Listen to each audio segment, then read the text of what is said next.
तो जैसा कि लास्ट एपिसोड में हमने देखा था कि शेन किंग्स और बेली को बचाने के लिए इंस्ट्रक्टर जैंग जिनान माउंटेन के अंडरग्राउंड केव में पहुंच गए, मगर तभी टियानी ने उसे बुरी तरह से घायल कर दिया। उस वक्त शेन किंग्सो ने अपने दोस्तों को बचाने की खातिर टियानी का मुकाबला किया। उसने इन दोनों की फॉरबिडन रूइंस की पावर का इस्तेमाल किया था, जिसके चलते टियानी मारा जाता है और फिर शेन किंग्सो की बॉडी भी पूरी तरह से डिसिपेट हो गई। लिन क्यू ने अपना एक बहुत ही पावरफुल और लॉयल दोस्त खो दिया था।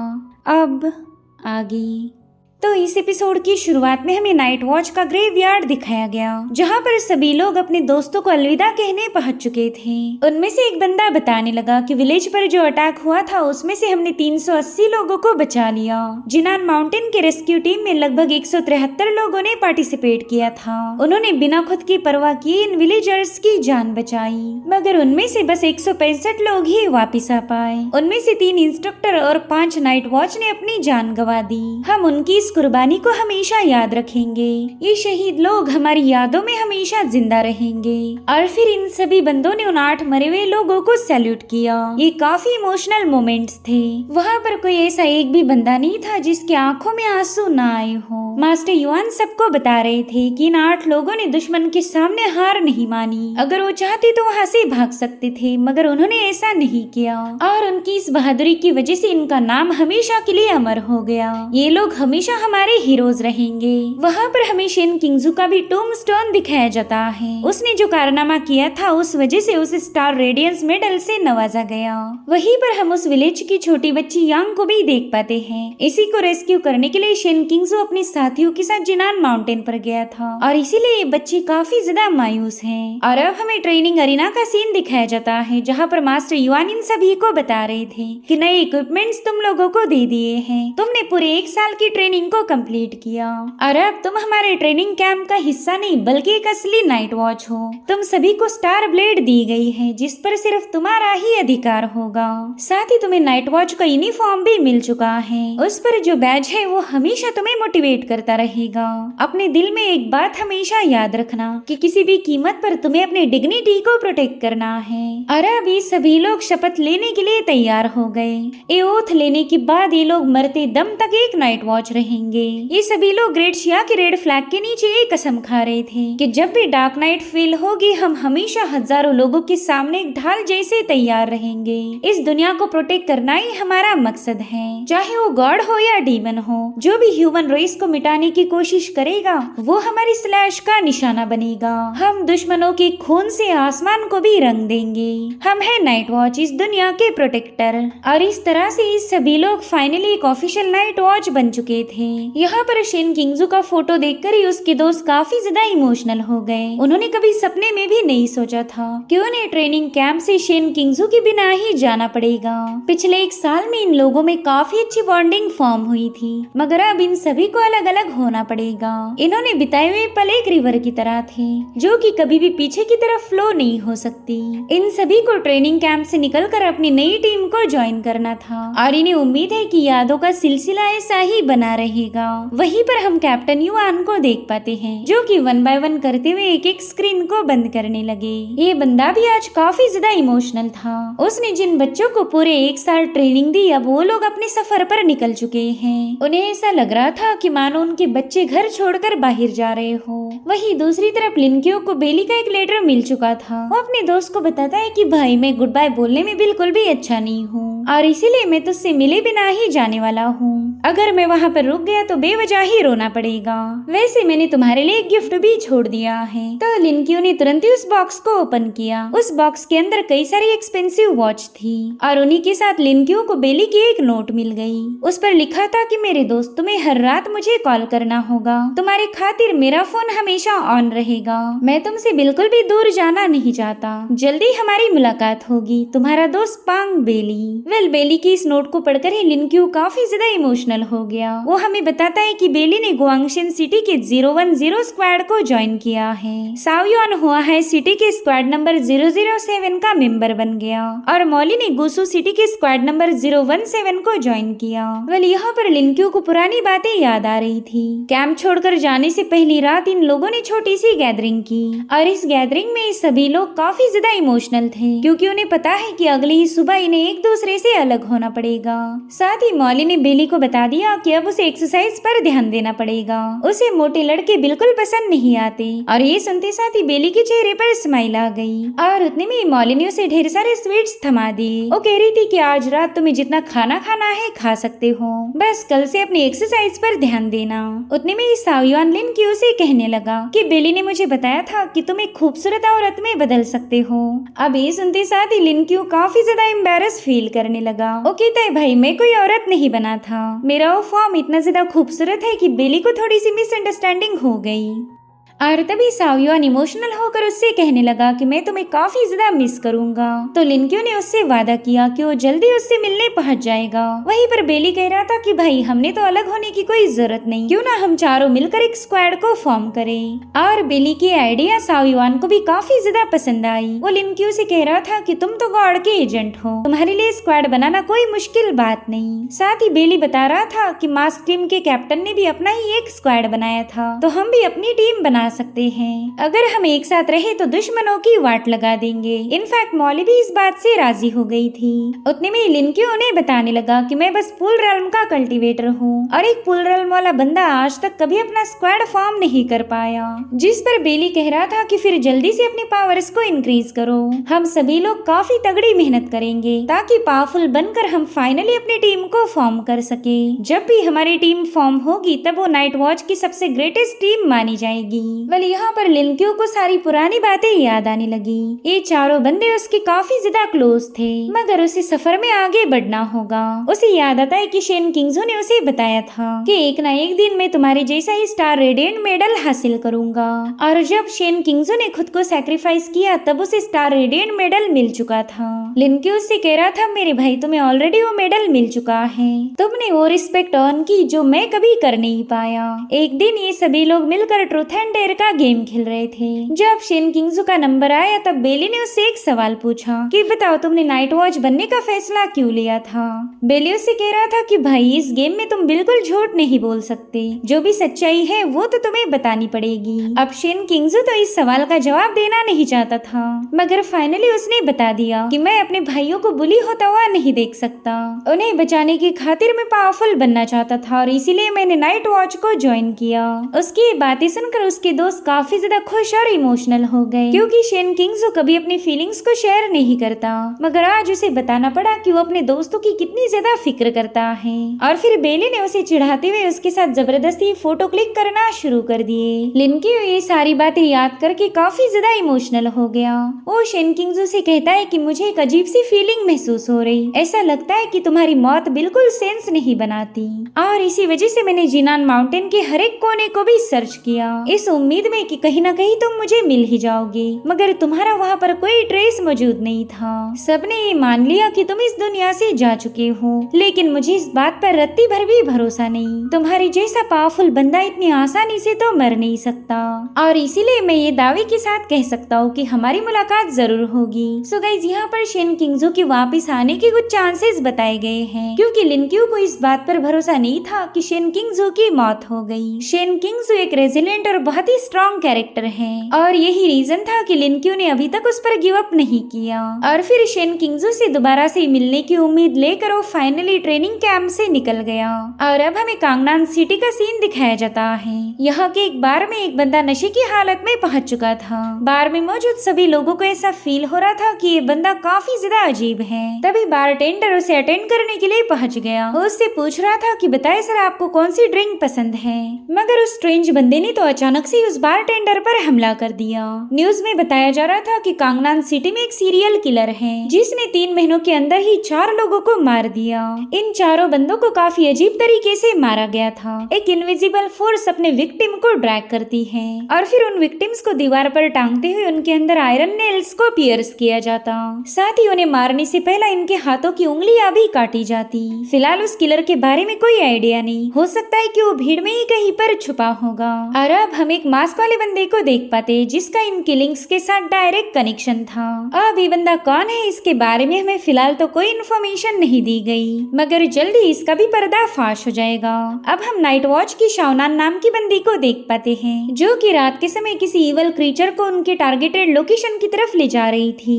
वहीं पर हम इस टीम के कैप्टन चेन को भी देख पाते हैं। गाइस ये वही टीम है जिसने लिन क्यू को रिक्रूट किया था। खैर जब शिकार इनके लोकेशन पर आया इन्होंने फटाफट से वहाँ के बैरियर को एक्टिवेट कर लिया ताकि सिटी के लोग यहाँ पर जो कुछ भी चल रहा है उसे विटनेस न कर पाए। इधर कैप्टन चेन ने उस डीमन पर अपनी तलवार से हमला किया था जिसे तो वो डीमन डॉज कर लेता है, मगर उसी वक्त शाओनान ने उस पर कई सारी बुलेट्स फायर कर दी, मगर इससे भी वो डीमन मारा नहीं जाता बल्कि उसने तो अपनी फॉरबिडन रूइंस की पावर को एक्टिवेट किया था। और इन लोगों ने नोटिस किया कि इस डीमन के पास एक नहीं बल्कि मल्टीपल फॉरबिडन रूइंस की पावर थी जो कि नेक्स्ट टू इम्पॉसिबल है।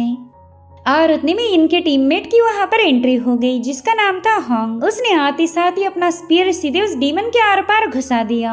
अब वो डीमन तो वहाँ पर मारा गया लेकिन उसके न जाने कितने ही सारे साथी वहाँ पर पहुँच चुके थे। तो इनमें से एक नाइट वॉच ने अपने पावर्स को एक्टिवेट करते हुए वहाँ पर सोल बाइंडिंग ड्रीम शैकल्स को एक्टिवेट कर लिया जिसके चलते वो सारे डीमंस उन शैकल्स में फंस जाते हैं। और तब तक हॉन्ग ने भी अपनी एक टेक्निक को एक्टिवेट कर लिया जिसे क्लाउड पियर्सिंग फ्लेम कहा जाता था। उसने अपनी स्पीयर को स्टैब करते हुए वहाँ पर फायर का एक बहुत बड़ा धमाका कर दिया, मगर तब तक डीमंस की एक और टुकड़ी वहाँ पर पहुँच गई जिसके चलते यहाँ की सिचुएशन अब नाइट वॉच के आउट ऑफ कंट्रोल होती जा रही थी। इतने सारे डीमंस को अपनी तरफ आगे बढ़ता हुआ देखकर हॉन्ग कहने लगी कि हो सकता है कि इसके पीछे एंशिएंट गॉड सेक्ट का हाथ हो, उन्होंने इन डीमंस को यहाँ पर भेजा होगा। वही दूसरी तरफ कैप्टन चेन पर उस डीमन ने कई सारे हमले कर दिए। उसके आइस लेंसेज से डिमोनिक एनर्जी रेडिएट होकर वहाँ पर एक घोस्ट फेस बन चुका था। दरअसल ये कोई मुखौटा ना होकर एक बैटल फॉर्मेशन था।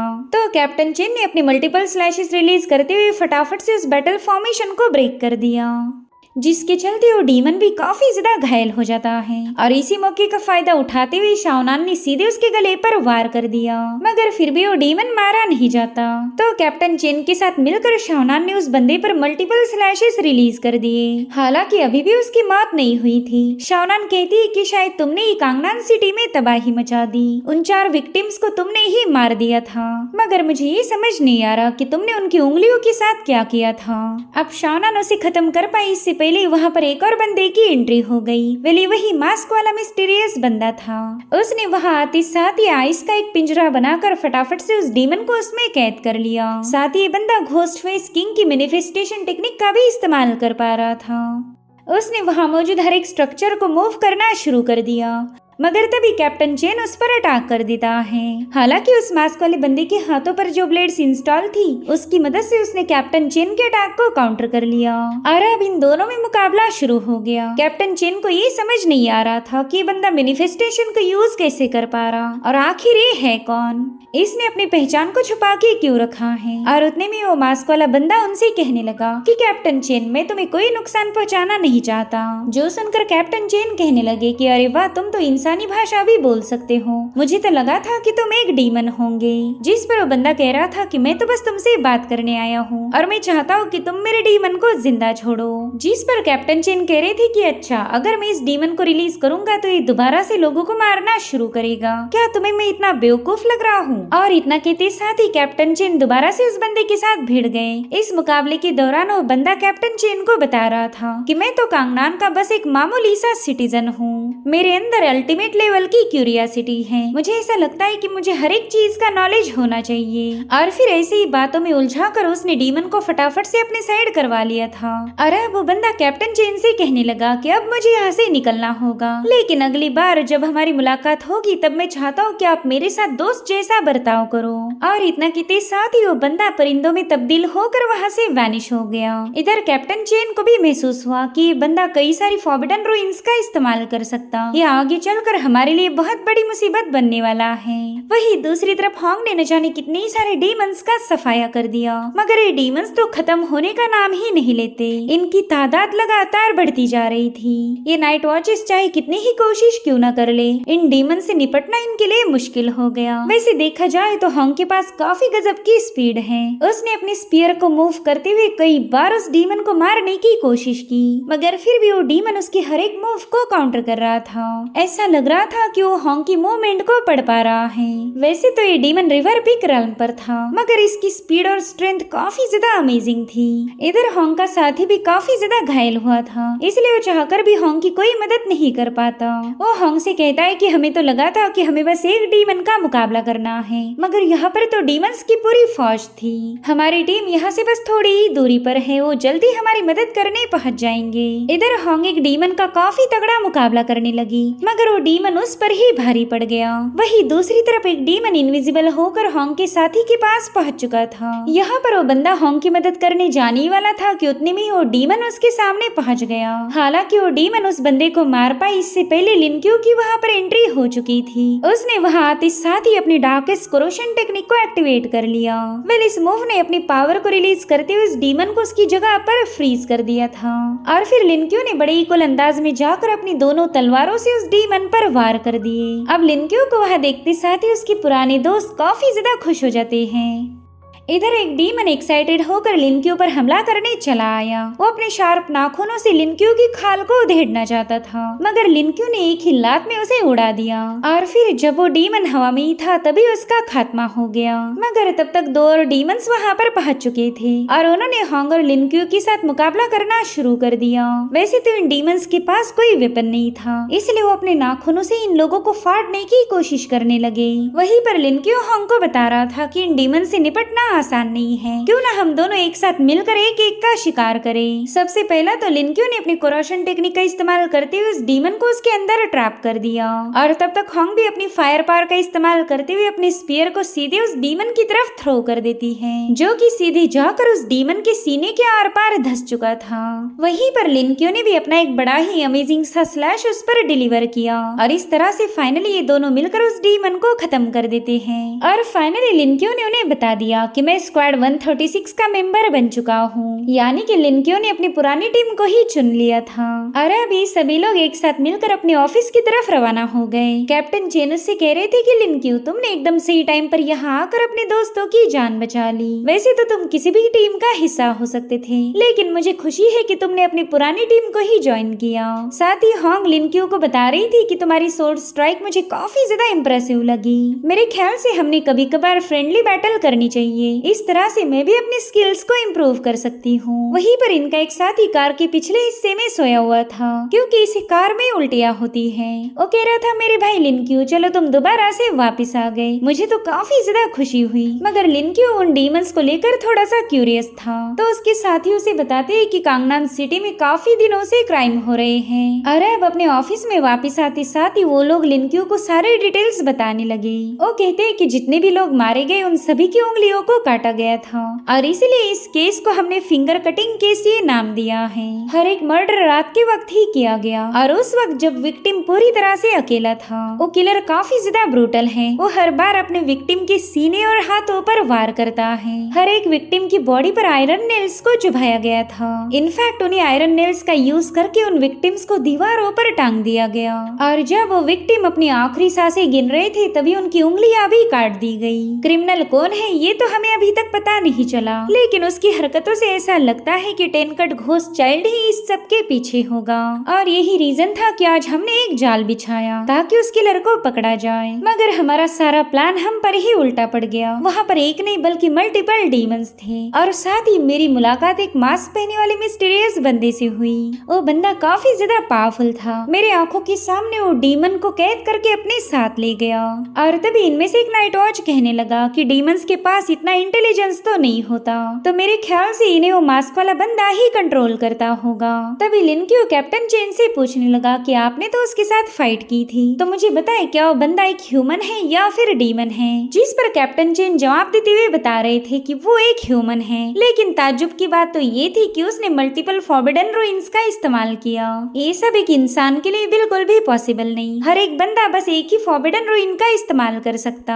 गाइस, यहाँ पर मैं बताना चाहूंगी कि लास्ट लास्ट एपिसोड में शेन किंगजो ने बेली और इंस्ट्रक्टर जैंग की फॉरबिडन रूइंस का इस्तेमाल किया था, यानी कि उसने मल्टीपल पावर को एक साथ अपनी बॉडी में कंबाइन किया और इसी वजह से शेन किंगजो की मौत हो गई। इट मींस कि एक ह्यूमन मल्टीपल फॉरबिडन रूइन की पावर को एक्सेस नहीं कर सकता। हालांकि मास्क वाला बंदा तो काफी इजीली उन्हें यूज कर पा रहा था और यही नाइट वॉच के लिए बहुत बड़ा चैलेंज है। उतने में ही एक बंदा लिन क्यू को बताने लगा कि कांगनान सिटी में सारे मर्डर होने से पहले एक काफी अजीब सा इंसिडेंट हुआ। यहाँ के कब्रिस्तान से कई सारे मुर्दों को चुराया गया था। काफी दिनों तक ये सिलसिला चलता रहा। हमने उस बंदे को ट्रैक डाउन करने की भी पूरी कोशिश की थी, लेकिन वो कभी हमारे हाथ ही नहीं लगा। As a matter of fact हम तो उसकी झलक भी देख नहीं पाए। हम जब तक लोकेशन पर पहुँचते वो वहाँ से गायब हो जाता। साथ ही होंग भी लिन क्यू को बता रही थी कि उस बंदे की स्पीड वाकई कमाल की थी। हम में से कोई भी उसे कैप्चर नहीं कर पाया। और तभी कैप्टन चेन बताने लगे कि कॉप्सेस की चोरी होने के कुछ महीनों के बाद ये मास्क वाला बंदा अपीयर हो गया। ये मल्टीपल फॉरबिडन रूइंस की पावर को एक्सेस कर सकता, तो हो सकता है कि इसी बंदे ने उन कॉप्सेस को चुराया होगा। चाहे तुम इस बात को मानो या ना मानो, ये बंदा हमारे लिए बहुत बड़ा सिरदर्द होने वाला है। अब ये सीन यहीं पर कट होकर हमें एक सीक्रेट लैब दिखाई गई, जहाँ पर डीमंस को आइस के केज में ट्रैप करके वापस लाया गया था। वहाँ पर हम एक छोटे से चूहे को भी देख पाते हैं और उसी की सेल में उस डीमन को पटका गया। साथ ही वहाँ पर एक अंडरग्राउंड प्रिजन भी था जिसमें कई सारे डीमन कैद हैं। और फिर उस लैब में उसी मिस्टीरियस बंदे की एंट्री हो गई। उसने वहाँ आते साथ ही अपने सारे इक्विपमेंट को पहन लिया था, मानो वो कोई एक्सपेरिमेंट करने के लिए तैयार हो चुका। और अब वो एक चाकू की मदद से उस डीमन की बॉडी को डिसेक्ट करना शुरू कर चुका। ये बंदा नाइट वॉच का दुश्मन था या दोस्त ही बिल्कुल भी क्लियर नहीं। और इसी मिस्टीरियस बंदे के साथ एपिसोड यहीं पर एंड हो जाता है। Thank you so much for watching. Bye bye, take care.